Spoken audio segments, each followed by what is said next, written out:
The war has been going on for months in Ukraine now. I'm constantly checking the news and calling my friends and family to find out how they are.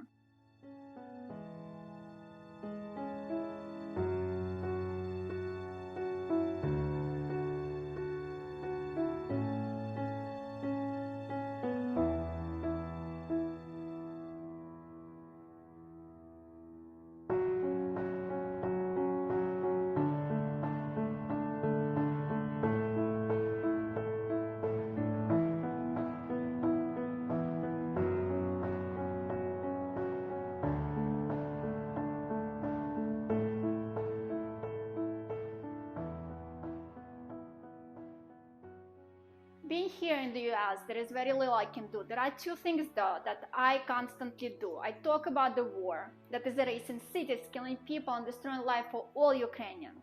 Second thing I can do is to make a donation to help, and specifically children, for this particular charity, Unicef. And I will talk a little bit more at the end of the video about what UNICEF does in Ukraine. But first, a little history lesson. Does Ukraine have nuclear weapons? The answer is no.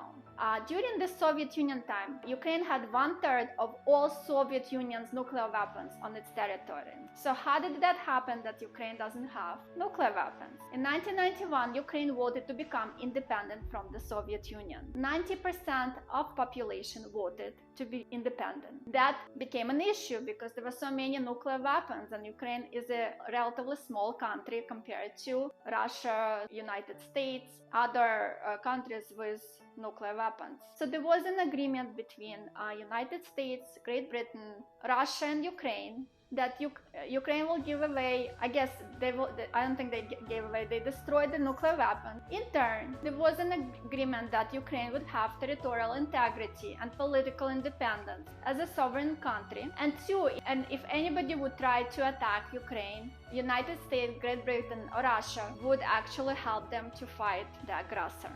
Well, two things happened. First, Russia invaded Ukraine, which they were not supposed to do. If you think they invaded Ukraine just this past February, you're wrong. They invaded Ukraine in 2014 when they annexed Crimea, Lugansk, and Donbass areas. The world stood and did nothing in 2014.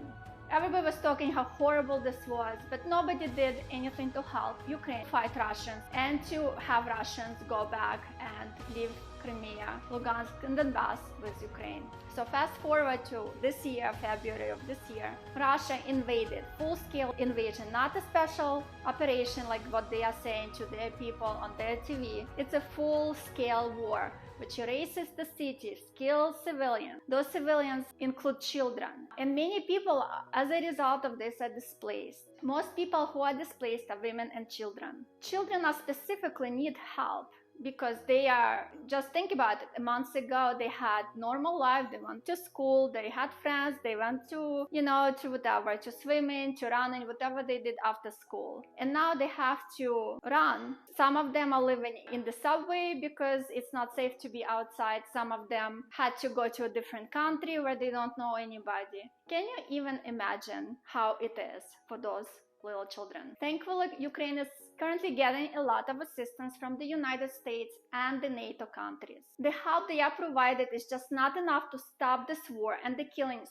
of civilians. Ukraine needs to close the skies. The bombs and rockets are just continuously destroying building after building after building. Thousands of people are dead. I was appalled by the recent situation when Poland agreed to give the planes to Ukraine, but requested the United States to facilitate the transfer. United States refused. It has been stated by many people who understand the situation better than I do that United States wants Ukraine to weaken Russia without the United States and the NATO's nations' direct involvement. Unfortunately, many civilians, including many children, have died as a result or have been displaced from their homes, like I said earlier. There is really no end in sight. I already talked in my previous video about the bombing of a maternity hospital. Recently there was a bombing of the Mariupol theater where women and children were taking shelter. There was another occurrence where a nursing home was bombed and 56 elderly people were killed. How long can this continue? The Pentagon on Monday accused Russian forces of committing war crimes in Ukraine and said it would help gather information for the future court. I really hope that there will be a time very soon when people responsible for these war crimes will be in court answering for their indiscriminate murders of Ukrainian population. Currently, more than 3 million Ukrainians were forced to leave Ukraine as refugees. Many more are internally displaced. Russia is destroying the lives of millions of people and leading to the global humanitarian catastrophe. Most of the displaced are women and children.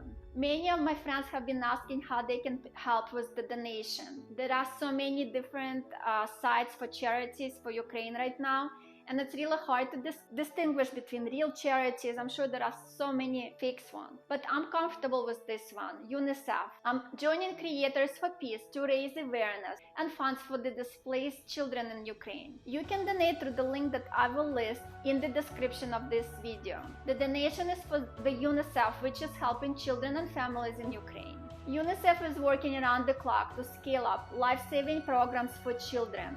They're bringing safe water, healthcare, education, and protection to children and their families. I'm going to go and make a donation right now. Please join me.